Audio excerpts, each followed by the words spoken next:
बिस्मिल्लाहिर्रहमानिर्रहीम। अज़ीज़ तलबा व तालिबात, मैं हूँ मोहम्मद इनाम मुस्तफ़ी।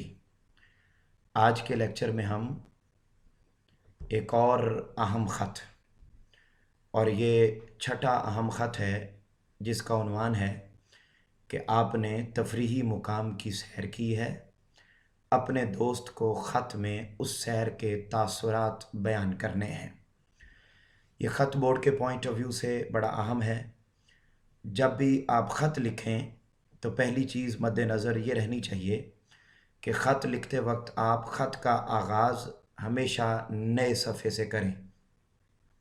नए सफ़े से ख़त का आगाज़ करने के बाद आप शीट पर सफ़े पर दाईं जानिब डबल मार्जिन लाइन लगाएं, और मार्जिन लाइन जहां लग जाए तो उसके बाद दरमियान में उन्वान दें, और उन्वान देने के बाद आपने पहली लाइन में आपने लिखना है मार्जिन लाइन के बिल्कुल साथ इम्तिहानी मरकज़। अज़ीज़ तलबा व तालिबात, पहले भी मैं लेक्चर्स में ये बात हमेशा कहता हूँ, आज फिर रिपीट कर रहा हूँ कि जो तलबा और तालिबात मेरे लेक्चर को सुन रहे हैं वो अपने सामने अपना रजिस्टर और पेन वो ज़रूर रखें, और जिस तरीक़ाकार के मुताबिक मैं आपके सामने पूरे का पूरा ख़त आपको लिख के दे रहा हूँ, उसका मवाद दे रहा हूँ, उसका तरीक़ाकार दे रहा हूँ, तो आप सब के लिए लाजिम है कि आप उसको फ़ौरी तौर पर न सिर्फ सुनें बल्कि आप इसको लिखें। तो तमाम स्टूडेंट्स के लिए इसको लिखना ज़रूरी है।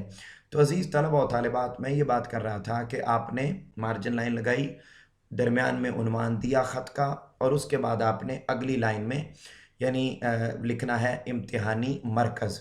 उसके बाद आप अगली लाइन में बग़ैर किसी लाइन को छोड़े आप तारीख़ लिखेंगे। तारीख़ भी आप बिल्कुल इसी तरह लिखेंगे जैसे आपके सामने लिखी हुई है। आप लफ्ज़ तारीख़ नहीं लिखेंगे, और ये भी ज़रूरी नहीं है कि आप तारीख़ उसी दिन की लिखें जिस दिन आप ख़त लिख रहे हैं, बल्कि आप तारीख़ कोई भी लिख सकते हैं। अगर आपको उर्दू के अंदर जो है वो इस तरीके से लिखनी नहीं आती तो आप यही वाली याद कर लें, और आप यही वाली जब चाहें लिख सकते हैं। उसके बाद तारीख़ लिखने के बाद आप अगली लाइन पे आएंगे, और फिर आप चूँकि दोस्त के नाम ख़त है तो आप लिखेंगे मेरे दोस्त, और उसके बाद आपने निदाइया की अलामत लगानी है। जब आप ये 3 लाइनें मुकम्मल कर चुकेंगे उन्वान देने के बाद, तो उसके बाद आप चौथी लाइन में आएंगे, और चौथी लाइन में आपने लिखना है अस्सलामु अलैकुम, और उसके बाद आपने निदाइया की अलामत लगानी है। अस्सलामु अलैकुम लिखने के बाद निदाइया की अलामत लगाने के बाद आपने लाइन छोड़नी नहीं है, बल्कि वहीं से ही आगे आपने ख़त की तहरीर, ख़त का जो मवाद है वो लिखना शुरू कर देना है। ख़त का जो खाका है वो 5 नंबर का है, और ख़त का जो मवाद है वो भी 5 नंबर का है। इसलिए ख़त आपका 1.5 से 2 सफ़हात पर मुश्तमिल होना चाहिए, और इस इन उसूलों को आपने ज़रूर मद्देनज़र रखना है, और मुख्तलिफ़ पैराग्राफ बना बना कर आपने ख़त को लिखना है। आइए बढ़ते हैं हम कि जब आपको ये ख़त आ जाए कि आप अपने तफरीही मुकाम पर आप गए हैं, तो आपने वहाँ का सफ़रनामा और वहाँ के अहवाल लिखने हैं कि वहाँ आपने क्या देखा, तो आप उस तहरीर में क्या लिखेंगे? जी अस्सलामु अलैकुम, उसके बाद निदाइया की अलामत, फिर आप लिखेंगे आपको शायद इस बात का एहसास न हो, यहाँ लफ्ज़ बात आ जाएगा। आपको शायद इस बात का एहसास न हो कि मैं यहाँ आपकी कमी महसूस कर रहा हूँ। आपकी मजबूरियाँ अपनी जगह, मगर साथ न हो सकने का बेहद अफ़सोस है। आपको मालूम है कि हमारा प्रोग्राम फ़कत मरी तक का ही था, मगर ये जगह मैं इतनी मर्तबा देख चुका हूँ कि अब मेरी नज़रों में इसकी कशिश कम हो गई है।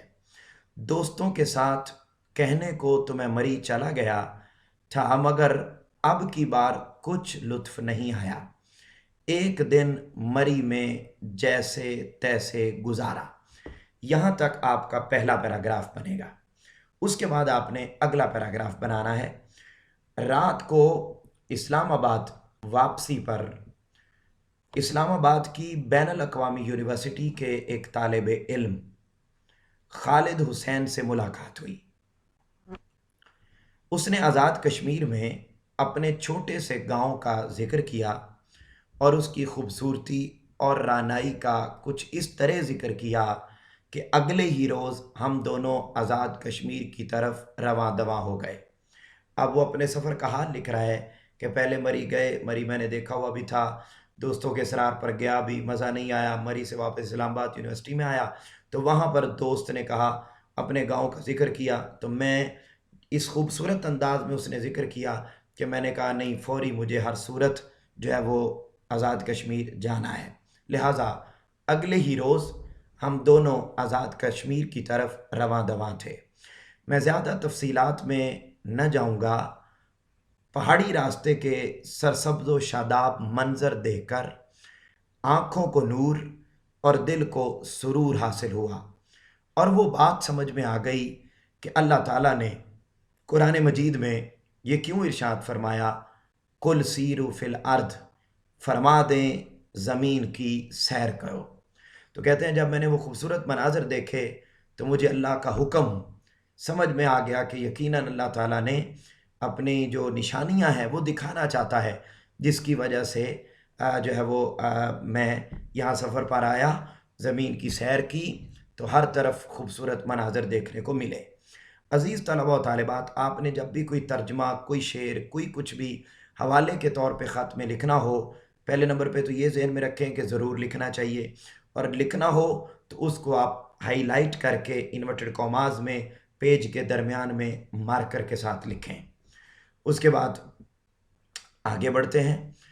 ان علاقوں میں سفر کے ذرائع نہ ہونے کے برابر ہیں۔ یہاں کے جفاکش لوگ زیادہ تر پیدل ہی میلوں سفر طے کرتے ہیں۔ اب یہ آزاد کشمیر کے احوال بتا رہا ہے، اور تکان کا احساس تک نہیں ہوتا۔ میرے لیے یہ تجربہ بالکل نیا اور انوکھا تھا۔ سارا سامان اپنی پشت پر اٹھائے ہوئے چلنے میں لطف بھی بہت آیا اور تھکاوٹ بھی بہت زیادہ محسوس ہوئی۔ خالد حسین کے چھوٹے سے گاؤں پہنچا تو یوں لگا جیسے واقعی جنت میں آ گیا ہوں۔ یہ علاقہ چشموں اور ندی نالوں کا علاقہ ہے۔ ہر سو لہلہاتے سبزے کے ساتھ پگڈنڈیوں اور ٹیڑھے میڑھے راستوں میں چاندی کی دھاریں بہتی ہیں۔ کیا مطلب؟ سادہ لفظوں میں یہ سمجھیں، وہ یہ کہنا چاہتا ہے کہ ہر طرف سبزہ ہی سبزہ ہے، اور اس سبزے کے درمیان میں جو پانی کے صاف پانی کے چشمے بہتے ہیں تو یوں لگتا ہے کہ جیسے چاندی بہہ رہی ہو۔ سارا علاقہ پہاڑی پھلوں اور میووں کے درختوں سے بھرا ہوا تھا۔ اگلا پیراگراف، میرے دوست۔ یہ اب پھر ندائیہ کی علامت لگائیں گے میرے دوست کہہ کر۔ میرے دوست، میں آپ کو کیا بتاؤں، یہاں پہنچ کر میری آنکھوں نے کیا دیکھا، میرے دل نے کیا محسوس کیا، میری روح کس کیفیت سے سرشار ہوئی۔ لوگ مری مری پکارتے مرے جاتے ہیں۔ یہاں آئیں اور یہاں آ کر فطرت کے حسین و جمیل مناظر کو اس کے اپنے اصل اور حقیقی رنگ میں دیکھیں تو مری کا کبھی نام بھی نہ لیں۔ بے اختیار آپ سے یہ درخواست کرنے کو جی چاہتا ہے کہ کبھی آپ بھی یہاں آئیں اور یہاں کی فطری خوبصورتی، شگفتگی اور شادابی سے اپنی روح کو سیراب کریں۔ آپ اسی طرح پیراگراف بناتے جائیں گے۔ اگلا پیراگراف، میرے دوست۔ خالد حسین کے گھر والوں اور اس کے گاؤں والوں کی مہمان نوازی نے یہاں کے فطری حسن و جمال کو اور بھی دلکشی بخش دی ہے۔ یہ لوگ اگرچہ امیر نہیں، مگر ان کے دل امیروں کے دل بلکہ ان کی تجوریوں سے بھی بڑے ہیں۔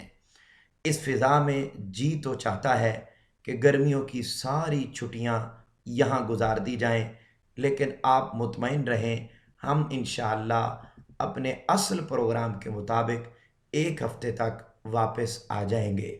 میری طرف سے بڑوں کو آداب اور چھوٹوں کو پیار۔ عزیز طلباء و طالبات، یہ خط کا مکمل مواد ہے۔ جب یہ مکمل ہو جائے گا تو اس کے بعد آپ نے صفحے کے بالکل بائیں جانب لکھنا ہے वस्सलाम। आगे लिखना है आपका मुखलिस अलिफ बे जीम। अज़ीज़ तलबा व तालिबात, इसी के साथ ही आपके ख़त का यूँ ये मवाद मुकम्मल हो गया। मुझे उम्मीद है कि आपको ख़त बड़ी अच्छी तरह समझ भी आ गया होगा, उसकी कहानी भी समझ में आ गई होगी, बड़ी उसकी तहरीर भी समझ में आ गई होगी। बड़ा आसान सा ख़त है, इसको आप नोट कर लीजिए। आपको समझ आई है, अच्छा लगा है या कोई सवाल हो तो आप कमेंट सेक्शन में मुझसे पूछ सकते हैं। वो अज़ीज़ तलबा व तालिबात जिन्होंने अभी तक मेरे चैनल को सब्सक्राइब नहीं किया, वो इनाम मुस्तफ़ी यूट्यूब चैनल, इसको ज़रूर सब्सक्राइब करें ताकि आपके आने वाले लेक्चर्स भी इसी तरह आपको इसी यूट्यूब चैनल पर मिलते रहें। अपना अपने घर वालों का बहुत ज़्यादा ख्याल रखिए। आपसे मुलाकात होगी अगले लेक्चर में, तब तक के लिए अल्लाह हाफ़िज़।